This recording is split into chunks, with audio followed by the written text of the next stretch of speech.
আসসালামু আলাইকুম, স্বাগতম বন্ধুরা আমাদের চ্যানেলে। আজকের ভিডিওতে আমরা কথা বলবো একটি পরিচিত অ্যালার্জির ওষুধ নিয়ে, যার নাম হচ্ছে রিস 120 mg ট্যাবলেট। এই ভিডিওটিতে আপনি জানতে পারবেন এই ট্যাবলেটটি কী কাজে ব্যবহার হয়, কিভাবে খেতে হয়, কোনো পার্শ্ব প্রতিক্রিয়া আছে কিনা, গর্ভাবস্থায় নিরাপদ কিনা, স্তন্যদানকালে খাওয়া যাবে কিনা। ভিডিওটি শেষ পর্যন্ত দেখতে থাকুন। রিস 120 mg ট্যাবলেট কি? রিস 120 mg ট্যাবলেটের মূল উপাদান হলো ফেক্সোফেনাডিন হাইড্রোক্লোরাইড 120 মিলিগ্রাম। এটি একটি অ্যালার্জির ওষুধ, অর্থাৎ অ্যান্টিহিস্টামিন। এই ওষুধ শরীরে অ্যালার্জির জন্য দায়ী হিস্টামিন নামের রাসায়নিকের কাজ কমিয়ে দেয়। রিচ 120 mg ট্যাবলেট কোন কোন সমস্যায় ব্যবহার করা হয়ে থাকে, এবার আমরা সে সম্পর্কে জানব। এই ট্যাবলেট সাধারণত নিচের সমস্যাগুলোতে দেওয়া হয়ে থাকে, যেমন বারবার হাসি, নাক দিয়ে পানি পড়া, নাক, চোখ বা গলায় চুলকানি, অথবা চোখ লাল হওয়া, অথবা চোখ দিয়ে পানি পড়া, অথবা চামড়ায় অ্যালার্জি, অথবা শরীরে চাকা ওঠা, অথবা ধুলাবালি, ঠান্ডা বা খাবারজনিত অ্যালার্জি সমস্যা দূর করার জন্য এই ট্যাবলেটটি ডক্টরে দিয়ে থাকেন।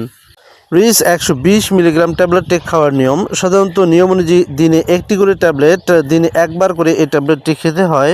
অন্য অ্যান্টিহিস্টামিন থেকে এই ওষুধের কিছু ভালো দিক রয়েছে, যেমন সাধারণত ঘুম ভাব কম হয়, দীর্ঘ সময় কাজ করে দিনে একবার খেলেই যথেষ্ট। সম্ভাব্য পার্শ্ব প্রতিক্রিয়া বলতে গেলে এই ট্যাবলেটটি সামান্য কিছু পার্শ্ব প্রতিক্রিয়া পরিলক্ষিত হতে পারে, যেমন হালকা মাথা ব্যথা, মাথা ঘোরা, বমি বমি ভাব, ক্লান্ত লাগা, মুখ শুকিয়ে যাওয়া।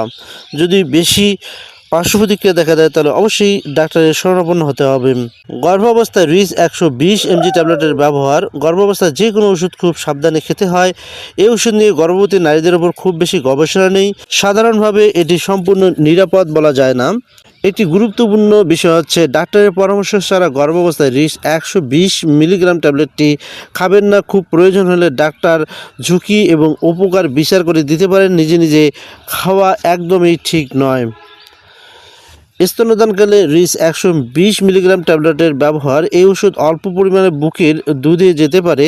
সাধারণত বড় কোনো ক্ষতির প্রমাণ নেই, তবে স্তন্যদানকালে খাওয়ার আগে অবশ্যই ডাক্তারের সাথে পরামর্শ করে নিতে হবে। সো বন্ধুরা, রিস 120 মিলিগ্রাম ট্যাবলেট একটি কার্যকর, আধুনিক এবং বহুল ব্যবহৃত অ্যালার্জির ওষুধ। কিন্তু মনে রাখবেন, গর্ভাবস্থায় এবং স্তন্যদানকালে অবশ্যই ডাক্তারের পরামর্শ নিয়ে তারপরে খেতে হবে। সো বন্ধুরা, ভিডিওটি ভালো লাগলে ভিডিওটিতে লাইক দিন, শেয়ার করুন এবং চ্যানেলটিকে সাবস্ক্রাইব করে দিন। এমন আরও স্বাস্থ্য বিষয়ক ভিডিও পেতে আমাদের সাথেই থাকুন। ধন্যবাদ। আল্লাহ হাফেজ।